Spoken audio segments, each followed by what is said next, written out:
जनगणना में सिर्फ परिवार की संख्या और सामान्य जानकारी ही नहीं ली जाएगी। इस बार देश भर में होने वाली जनगणना में जाति से जुड़ी जानकारी भी दर्ज होगी। घर घर पहुंचने वाले कर्मचारी, परिवार और प्रत्येक सदस्य से शिक्षा, रोजगार, भाषा, धर्म, प्रवासन समेत कई महत्वपूर्ण जानकारियां पूछी जाएगी। क्या है पूरी खबर जनगणना को लेकर, आइए विस्तार से जानते हैं। नमस्कार, एक न्यूज़ 24 देख रहे हैं, यहाँ पर मैं हूं आप सब ब्यूटी। देश में होने वाली जनगणना 2027 इस बार कई मायनों में अहम रहने वाली है। सबसे बड़ा बदलाव यह है कि जनगणना के दूसरे चरण में जाति की जानकारी भी दर्ज की जाएगी।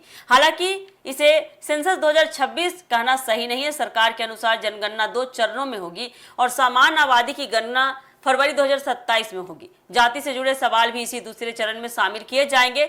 जनगणना की प्रक्रिया 2 हिस्सों में होगी। पहली चरण यानी हाउस लिस्टिंग में मकान, परिवार, सुविधाओं और संपत्तियों से जुड़ी जानकारी ली जाएगी। यह चरण अप्रैल से सितंबर 2026 के बीच राज्यों की सुविधा के अनुसार पूरा किया जाना है। दूसरे चरण में प्रत्येक व्यक्ति की जनसांख्यिक, सामाजिक, आर्थिक, शिक्षा, रोजगार, प्रवासन और अन्य जानकारी दर्ज होगी। जाति जनगणना 2027 के दूसरे चरण की अहम विशेषता होगी। सरकार ने जाति की गणना कराने का फैसला पहले ही लिया था और अब इसे जनगणना की प्रक्रिया में शामिल किया जाएगा, यानी कि पहली बार गणना होगा। सरकारी जानकारी के अनुसार बताते चले, अनुसूचित जाति और अनुसूचित जनजाति से संबंधित जानकारी भी दर्ज की जाएगी।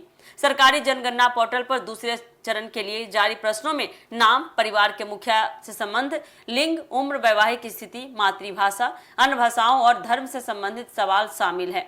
SC/ST की स्थिति और संबंधित समुदाय का नाम, साक्षरता, शैक्षणिक योग्यता तथा स्कूल या कॉलेज में पढ़ाई से जुड़ी जानकारी भी ली जाएगी।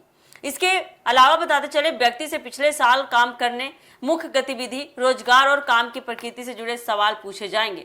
जन्म स्थान और आखिरी निवास स्थान यानी प्रवासन से जुड़ी जानकारी भी जनगणना में महत्वपूर्ण हिस्सा होगी। इससे देश में लोगों की सामाजिक और आर्थिक स्थिति की व्यापक तस्वीर तैयार करने में काफी हद तक मदद मिलेगी। इस बार जनगणना को डिजिटल तरीके से कराने की तैयारी है। कर्मचारी मोबाइल ऐप के जरिए आंकड़े दर्ज करेंगे। पहली बार लोगों को सेल्फ एनुमरेशन यानी खुद अपनी जानकारी ऑनलाइन दर्ज करने की सुविधा भी दी जाएगी।